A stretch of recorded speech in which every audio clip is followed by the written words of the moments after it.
BIP of Bizarre Interest Productions, and imagine fighting your body's refusal to let you sleep, combined with some self-doubts about your ability to excel, and then, out of the blue, unexpectedly, Kamen Rider Toei's Tokusatsu fan club announces a fourth installment in Girls Remix, Kamen Rider Eins with Girls Remix, which, I'm not gonna lie, I'm surprised this got announced this fast. Girls Remix Majied debuted in May, and Girls Remix in Halloween debuted in October, both in 2025. I guess a 3-month gap is fairly long, but still. But I'm excited. So let's talk about that trailer preview we got and all the behind-the-scenes details and analysis. If you made it this far, type Girls Remix Supremacy in the comments, and let's get started. First, we get silhouette shots of the new female Kamen Rider, Einz, which may or may not have been the suit we've been building up to since the second movie's end credits, though we'll talk about the other option later on.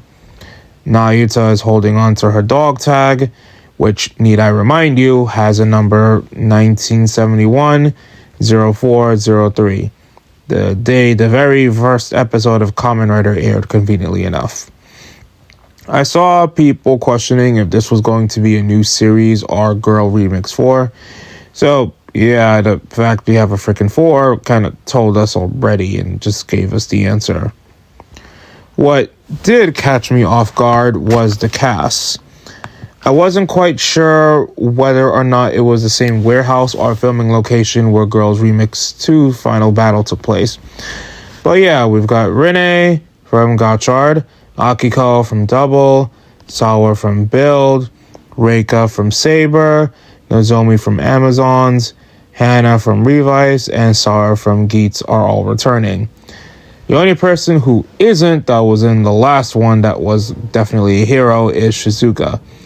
But Arena Koke had asked to return, and while it's possible Hakubi could get her rider powers back depending on the status of Geats' allies and neutral parties, Shizuka for now is mostly a capable married woman, which still causes controversy, but the controversy is stupid, and Shizuka probably went to just let Wataru and Masao know what happened afterwards. But I'm glad they got so many people who appeared in the second one, since getting everyone who was in the first probably wouldn't be that easy either. Next, we get Sumino finally opening that briefcase, and while it's not the Super Cyborg Energy Converter, the next shot of the trailer has her transformed into a black version of Kamen Rider Femme from Kamen Rider Ryuki, and the suit that was used for Kamen Rider Siren, Dragon Knight's adaptation of it, and she lays a smackdown on Sabala and Agareta back to back. So, yeah, that's definitely signs she's our big bad. There are some understandable complaints that Sumire spent most of Part 3, aka Halloween Party, as a glorified cameo, not doing much. But given she is still the overarching antagonist of this project, it's likely that the events of Halloween Party and the data she received from the trio of Rider Ladies fighting the trio of resurrected clones from the 3 that showed up may have helped her complete this Black Femme, who has a name we'll talk about, but can we agree this looks so good despite being a recolor? But after she spent Part 2 being amazed and motivated to help the writers, then Part 3 having to understand the risk and importance of being a Kamen Rider and trying but failing to use a super energy converter to transform. Finally, it's time.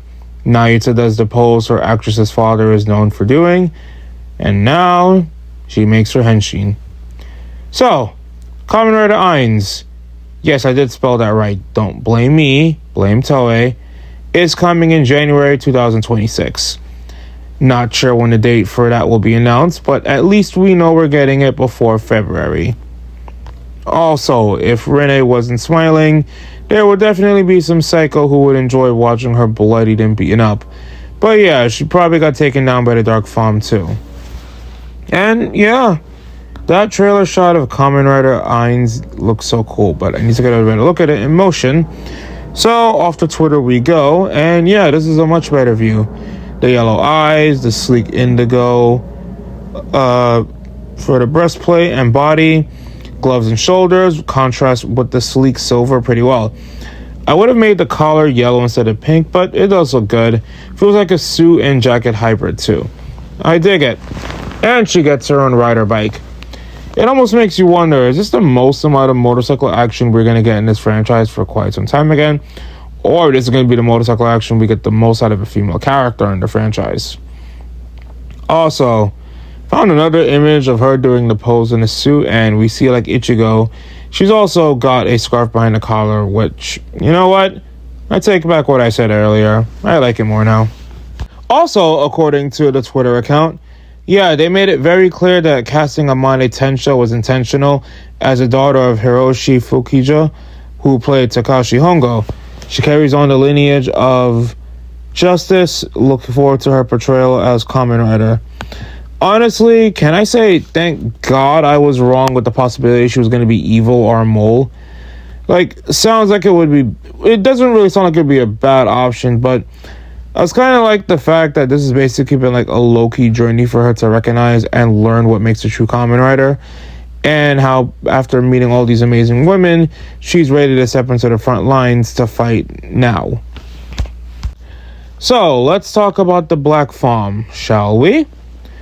According to the Toei Tokusatsu fan club Twitter, she's Kamen Rider Fatale, which technically should be fatal with an E, but the tweet says fatal, and they say yes, it's a dark form of Kamen Rider Femme, complete with a black heart versus a white swan.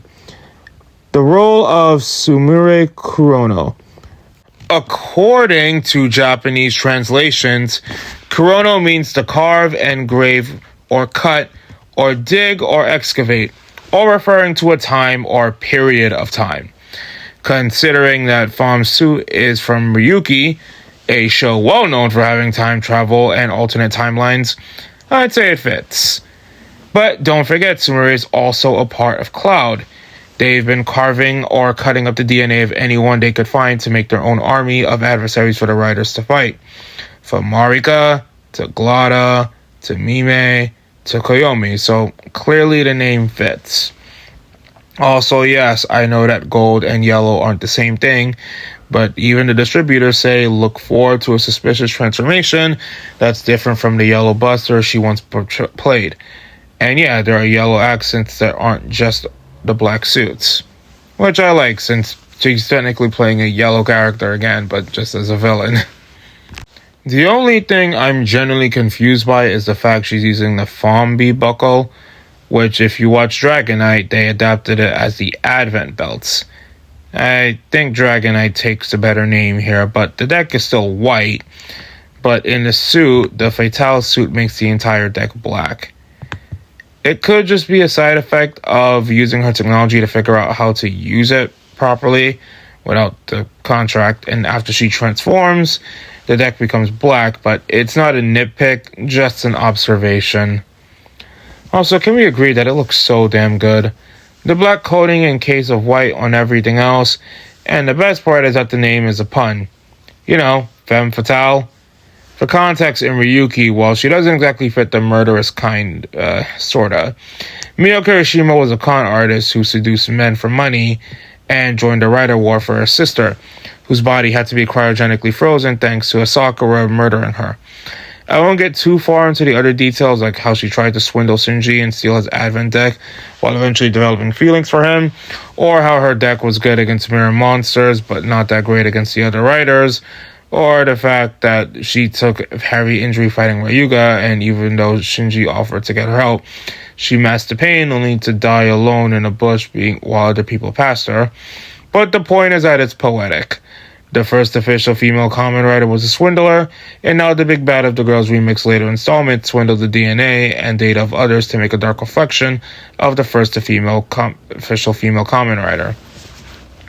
Also, we are getting 2 new songs made by the band Do As Infinity. The first song, Red Reborn, is going to be the theme song, while Determined is going to be the insert song for Kamen Rider Eins with Girls Remix. So for this special, we might be eating in both the content and the music departments. But I'm genuinely excited for this. If it's going to be the finale, it's going to be bittersweet, but I hope it goes out on a high note.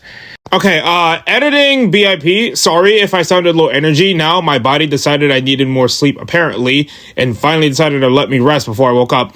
And I missed a few things. First off, Sumire has the same logo as 100, which basically confirms how she managed to get her hands on Mimi's DNA, and the fact that she was able to acquire the data of female riders. Like 100 was getting data from Dark Riders. She specifically focused on female riders, antagonists, and allies. That's neat. Also, Nayuta's actress Mane had this to say: I was just so happy. I remember being deeply moved, thinking that what my father started as his origin would now be carried on by me. And it's easy to say nepotism, but this felt genuine. Like, she wouldn't sign up for this if she didn't get the chance to follow in her dad's footsteps. Plus, her suit is Kamen Rider Eins. What does Einz translate to in German? One, like Ichigo. Also, while I'm not going to defend the Axis powers in real life for doing terrible things, I do find it interesting that we had Shocker be an allegory for Nazis. But Nayuta, assuming she's fully German or mixed German-Japanese, is another example of how someone who's related or associated with something evil is still willing able to use powers for good. Which, concerning we have people who claim that Kamen Rider lost her identity, the fact that the all-female spin-off sequel actually made that reoccurring theme, and some people aren't even going to notice that, is pretty commendable in its own rights. Since she was also kidnapped like Hongo was, and still ended up deciding to join the Kamen Riders the moment she saw that they had agency as well. Thoughts on what you think about Kamen Rider Ein's Girls Remix 4. Thanks for watching, and BIP of Bizarre Interest Productions, signing off. Okay, no, I feel better. I have some energy in my body. Thank you all for watching. Seriously, it means the world to me that you guys continue to check out my content regardless of what I talk about. Let's hope that the final Girls Remix goes out on a high note. Give me all your thoughts below. Check out my other Girls Remix reviews and my other Kamen Rider content, which I'll put in the description and in the comments. And BIP of Bizarre Interest Productions, signing off. Better.